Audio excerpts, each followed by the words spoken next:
안녕하세요. 고해상도와 자막으로 돌아온 캡틴 너구리카입니다.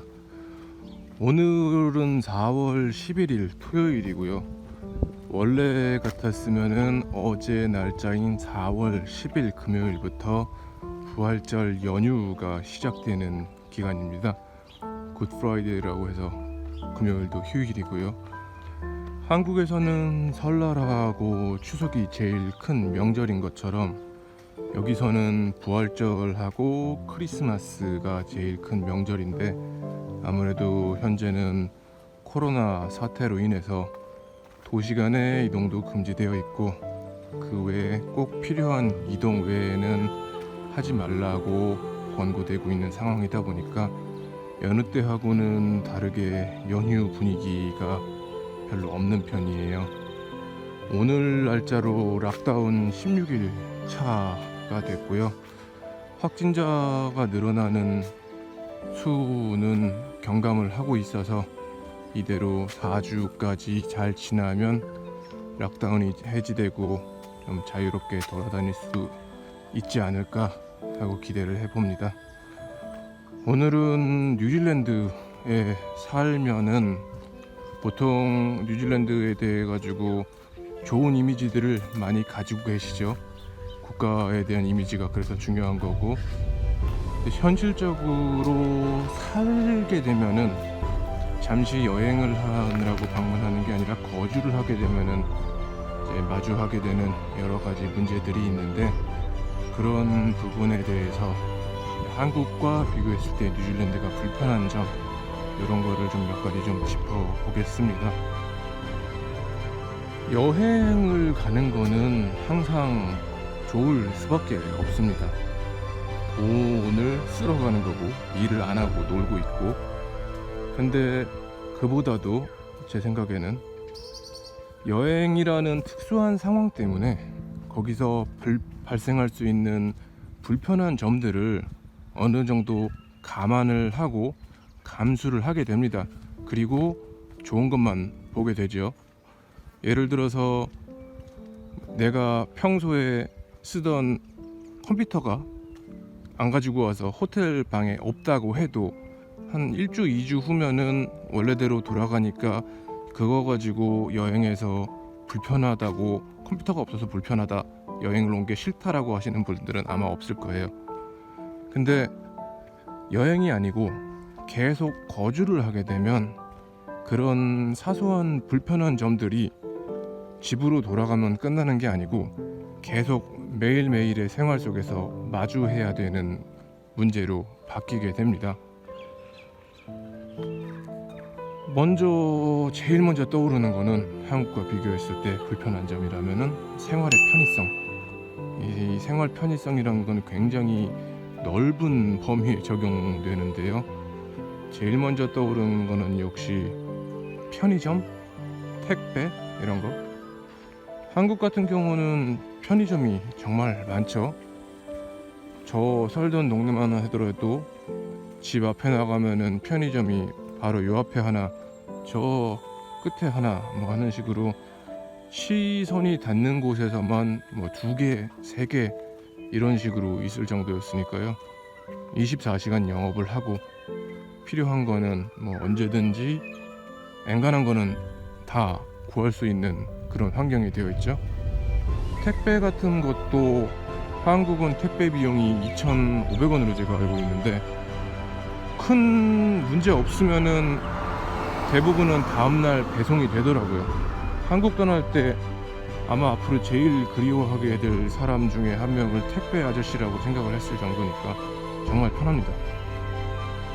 근데 뉴질랜드는 비교를 하면 제가 살고 있는 집에서 제일 가까운 슈퍼가 걸어서 한 35분 되고요. 24시간 영업하는 편의점은 당연히 없습니다. 주유소에서 일부 상점이 24시간을 하기는 하는데 한국의 편의점하고는 좀 개념이 틀려요. 그리고 택배 같은 경우는 제가 가끔 저희 남섬에서 해산물하고 횟감을 주문을 해서 먹는데, 이게 아무래도 신선도가 중요한 거다 보니까 다음날 배송이 됩니다. 근데 배송료가 8불이에요. 8불이면은 뭐 환율에 따라 조금씩 차이가 있지만 한 6,000원 정도라고 생각을 하시면 쉬울 것 같습니다. 서울 기준이긴 합니다만 한국 같은 경우는 지하철이 워낙 잘 돼 있어서 딱히 차를 사고 싶다는 생각을 별로 안 했어요. 한국에 머무는 동안. 물론 한국이 길이 복잡하고 차들이 많아서 운전을 잘 할 수 있을까 하는 그런 걱정도 없잖아 있긴 했습니다만, 버스도 그래도 노선이 많고 굉장히 잘 돼 있죠. 이 나라 같은 경우는 제가 지금 재택근무를 하기 때문에 집에 있는데 평소에는 시내로 출퇴근을 합니다. 그러면 버스비가 현찰로 하면은 편도에 5불, 그나마 버스 카드를 사용하기 때문에 3불 55가 적용이 되는데, 이것도 한국 돈으로 따지면은 5불 기준으로 할 때 한 3,500원 정도 되는 식이에요. 그리고 버스가 자주 있냐 하면은 또 그것도 아니에요. 한국처럼 지하철이, 한국에서 정말 감동받았던 건 지하철을 타야 되는데 공항 가는 열차를 타는데도 별로 기다린다는 느낌이 거의 없습니다. 계속 와요. 근데 여기는 이제는 버스 노선이 좀 개선이 돼서 예전하고는 다르게 시내를 왔다 갔다 하는 버스는 그래도 15분, 10분 사이에 계속 오는 편이지만, 예전 같은 경우에는 버스 시간표를 보고 나갔어야 됐어요. 1시간에 한 대 뭐 이런 식이다 보니까.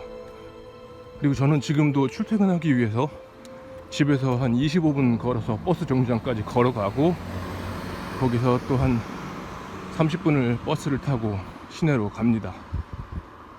이런 거를 생각하면은 아무래도 한국 대중교통이 정말 저렴하고 편하고 이런 거는 확실한 장점인 것 같아요.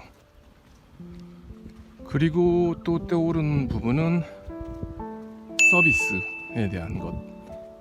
제가 가진 차가 좀 오래된 렉서스가 있는데, 이게 서스펜션 문제로 해서 검사를 받고 서비스를 받아야 되는 일이 있었습니다. 자동차에 대한 이야기는 나중에 기회에 닿으면은 굉장히 긴 스토리를 풀어놓을 예정입니다만, 요약을 해서 말씀드리면은 이 검사 받고 그리고 모든 과정이 통과될 때까지 한 달 정도가 걸렸어요. 그 사이에 검사를 받기 위해서 해당하는 업체에 방문을 한 서너 번 했고, 또 평일에밖에 근무를 안 하기 때문에 따로 휴가를 얻어서 일을 빼고 방문을 했습니다. 한국 같았으면은 제 생각에 아마 당일날 처리가 됐을 거라고 생각을 해요. 이 업체에 가서 검사를 받으려고 하는데 다른 거가 필요하다 알아가지고 거기서 다 해주든지 또 연계를 해서 해주든지 하는 식으로요. 그런 부분을 생각을 하면은 한국의 빨리빨리가 꼭 나쁜 거는 아닐지도 모른다는 생각이 들 때가 있습니다. 그리고 인터넷. 요즘 뭐 인터넷이 없는 생활은 상상을 할 수가 없는데, 인터넷의 속도가 느린 거는 둘째치고 신규로 설치할 때 굉장히 골치 아픈 문제가 발생하는 경우가 있습니다. 무슨 말씀이냐면, 인터넷을 신청하면 한국 같은 경우는 아파트로 되어 있는 경우가 많다 보니까 이미 회선은 설치가 되어 있고요. 기술자분이 오셔서 작업을 해주고 이제 사용하시면 됩니다 하고 다음날 끝내는 경우가 많은데, 여기 같은 경우는 집안의 회선이 어떻게 되어 있냐에 따라서 심하게는 설치하려면 몇 달씩 걸립니다. 이 부분도 나중에 다시 한번 또 자세하게 설명을 할게요. 이 나라 인터넷 상황에 대해서.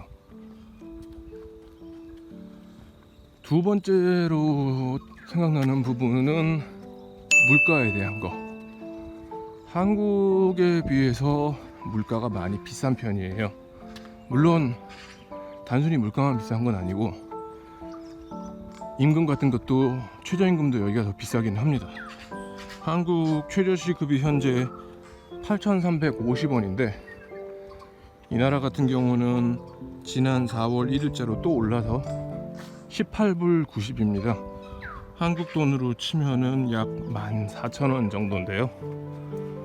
그러면은 최저시급도 비싸니까 임금도 훨씬 비싸지 않겠냐, 월급도 많지 않겠냐. 꼭 틀린 얘기는 아닌데 문제는 이 시급이 비싸고 사람값이 비싼 게 나만 그런 게 아니라 모두한테 적용이 되잖아요. 임금이 비싼 상태에서 경제 규모가 크면은 생산량이 많아서 다양한 공산품을 저렴하게 구매할 수도 있을 텐데 그게 안 돼요. 그러다 보니까 외국에 비해서 물건들이 상당히 비싼 시기고, 특히 지난 영상에서 살짝 말씀을 드렸던 것처럼 전임 총리, 정확하게는 전입니다만 조원키 총리가 재임하는 시절에 집값이 한 2배, 3배 이상 폭증을 하면서 이제 거주에 대한 비용이 굉장히 많이 올라갔습니다.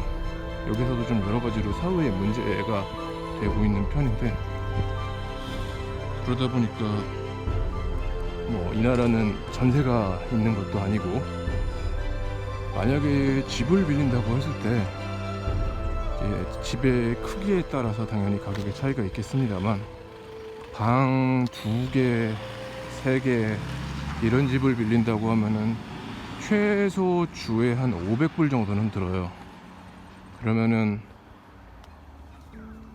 한 달이면은 2,000불 이상 나온다는 얘기고, 렌트비로만 한국 돈으로 한 150만원, 160만원 이상이 나온다는 얘기입니다. 이거는 어디까지나 500불로 가정을 했을 때의 얘기고, 당연히 더 비싼 집도 찾으면 굉장히 많아요.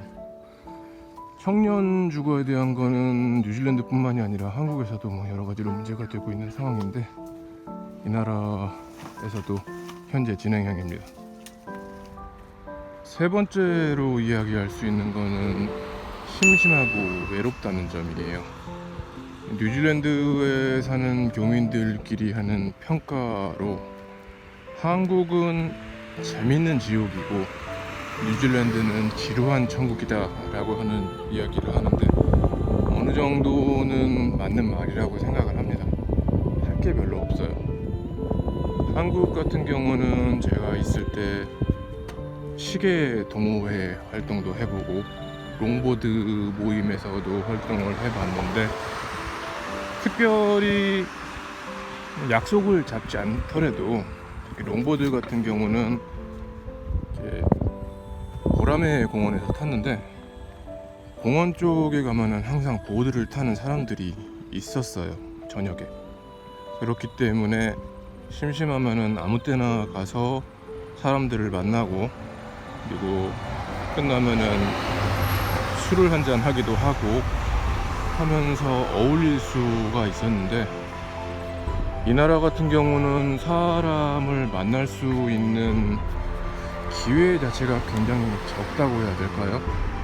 물론 제가 일부러 교민들 만나는데 막 쫓아다닌다든가 한국 사람들끼리 어울리려고 교회, 성당 이런 데를 찾아가지 않는 이유가 있겠습니다만, 한국에 비한다면은 사람을 만나기 힘들다는 점을 차치하고서라도 좀 많이 심심해요.